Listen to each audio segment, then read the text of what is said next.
ازيكم يا شباب، عاملين ايه؟ بتكونوا بخير. معاكم عمر هاني في فيديو جديد، واهلا بكم في حلقه جديده. النهارده معانا مراجعه حاجه جديده معانا. النهارده هنراجع سماعه بقالنا فتره كبيره جدا على القناه ما عملتش مراجعه لسماعات. اخر مره عملت مراجعه كانت سماعه كانت اقل من $100، كانت ب 60 جنيه تقريبا او ب 70 جنيه ايام الرخص طبعا، بس كانت ساعتها كانت بتقدم قيمه مقابل السعر. المره دي معانا سماعه ثانيه جامده جدا، لان السماعه اللي معانا دي هي ارخص سماعه جيمنج موجوده في السوق حاليا. والسماعه دي اكيد بسبب سعرها هتيجي تقول ان سعرها ده اكيد فيه بعض التضحيات الكتير قوي اللي هشوفها قدامي. بس انت فعلا لما اجي هقول لك اللي انت هتتصدم فعلا من امكانيات السماعه اللي بتقدمها لك بنفس السعر ده. هتلاقي نفسك انت بتغير رايك وهتروح تجيبها. وده لان اول حاجه انا هقولها لك ان الشركه دي او السماعه دي جايه من شركه معروفه، ومش هجيب لك سماعه مثلا هاي كوبي او حاجه، لا دي سماعه من شركه معروفه ومحترمه. والشركه دي اسمها اونيكوما. اتمنى ان انا اكون قلت الاسم صح. دي شركه لو انت هتيجي مثلا تكتب على امازون او هتكتب على نون هتلاقي ان هي شركه اصلا ليها سماعات كتير قوي في السوق، وكمان التقييمات بتاعتها بتاعت الناس محترمه جدا، وبتقول لك ان هي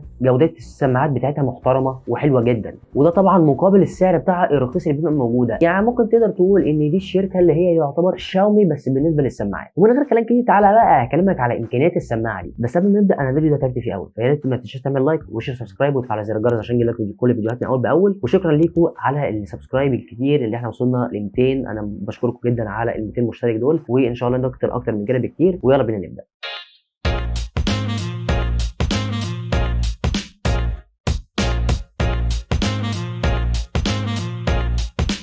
اول حاجه هتكلم عن الماتيريال بتاعت السماعه. الماتيريال اللي هنا جايه من البلاستيك، بس البلاستيك اللي هنا هو مش بلاستيك رديء، لا البلاستيك اللي هنا مسكته محترمه، وتحس ان انت ماسك سماعه اغلى من سعرها صراحه. يعني السماعه دي او عامه الشركه دي هي مش سبونسر، يعني انا ما فيش ولا مره عملت سبونسر لحاجه، سواء موبايلات او سواء سماعات او اي حاجه انا بمنتجها لغايه دلوقتي ما عنديش اي سبونسر ليها، علشان برضه الناس تاخد مني الكلام مصداقيه. يعني انا لما باجي بتكلم على شاومي الناس ما تفتكرنيش ان انا بتكلم على شاومي حلو لان انا بطبلها.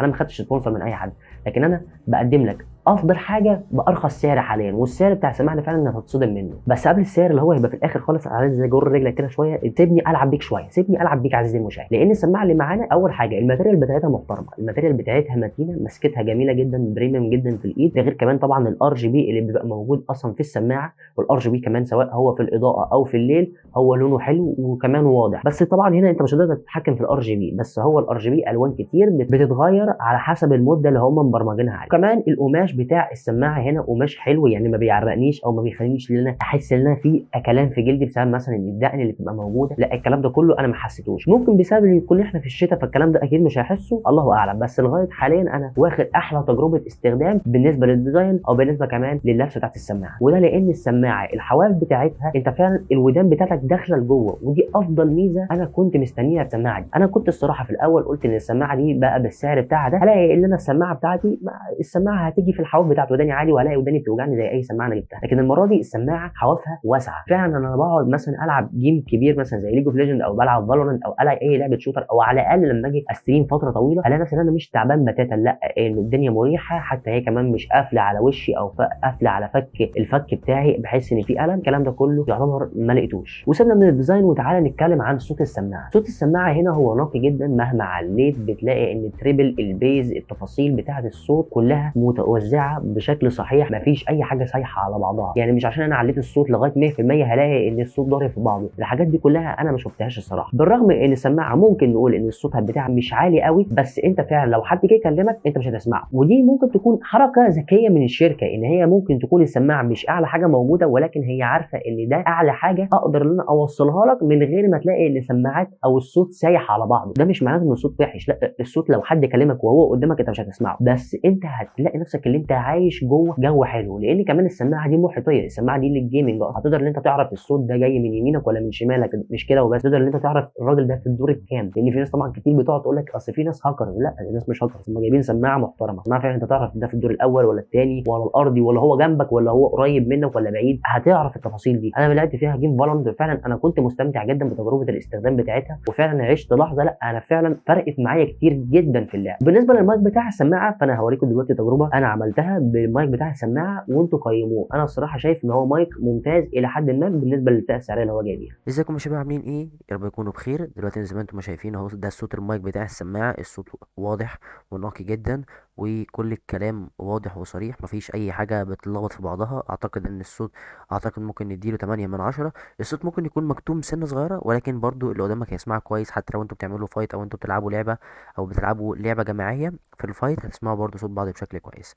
ده كان تجربه المايك، والمايك صراحه برضو ممتاز جدا. كمان الحاجه ميزه هنا جميله اللي موجوده في السماعه، ان السماعه هنا بتجيلك السلك بتاعها مغطى من القماش او مغطى من ماده، هي يعتبر هي قماش عشان تحميه من اي تاكل او من اي شده، من كل السلك بتاعه متغطى بنفس الخامه بتاعت القماش دي، ودي حاجه كويسه جدا وحاجه حلوه جدا عجباني في السماعه برضه. والسماعه هنا كمان الميزه بتاعتها برضه الحلوه اللي انا يعني انا مستغربها جدا واتفاجئت بيها وعجبت بيها برضه، ان هي موجوده في سماعه بالسعر ده، اللي انت عندك السماعه فيها كونفرتر، علشان لو انت مثلا لو بتشتغلها على الكمبيوتر وعايز تعمل واحد للمايك واحد للسماعه، تلاقي معاك الكونفرتر، مش هتروح تشتريه في اي حته، ودي برده ميزه حلوه جدا موجوده. ده غير كمان ان السماعه بتديك ضمان 6 شهور على المنتج ده. وكمان السماعه دي انا جايبها من نون، هي كانت في نون بسعر معين، لكن انا لما حطيت الكود الخصم اللي كان موجود، احلى حاجه في نون ان انت ممكن تكتب اي كود خصم على جوجل، لو كتبت جوجل كود خصم لنون هيجي لك كود خصومات كتير جدا، ممكن تنسخه وتحطه، هتلاقي نفسك ان انت عندك خصومات وهتفيدك كتير جدا. بس قبل ما اتكلم عن سعر السماعه، في هو عيبين بالنسبه لي، هو يعتبر عيب واحد. العيب الثاني لو انت واحد بتحب الار جي بي، ان الار جي بي انت مش هتتحكم فيه، بس كده هو ده بس ممكن ان انت بالنسبه لك لو انت بتحب الار جي بي او الالوان فانت مش هتلاقي ده عيب، لكن هو بالنسبه لي انا عادي جدا، حتى لو السماعه من غير ار جي بي مش هتفرق معايا، اهم حاجه الجوده بتاعتها. وبالنسبه لي العيب الوحيد او الرئيسي هو اللي موجود في السماعه، ان السماعه هم كانوا بيقولوا عليها ان هي مرنه، ولكن هي مش مرنه للدرجه الكبيره. يعني انا لما اجي بلبسها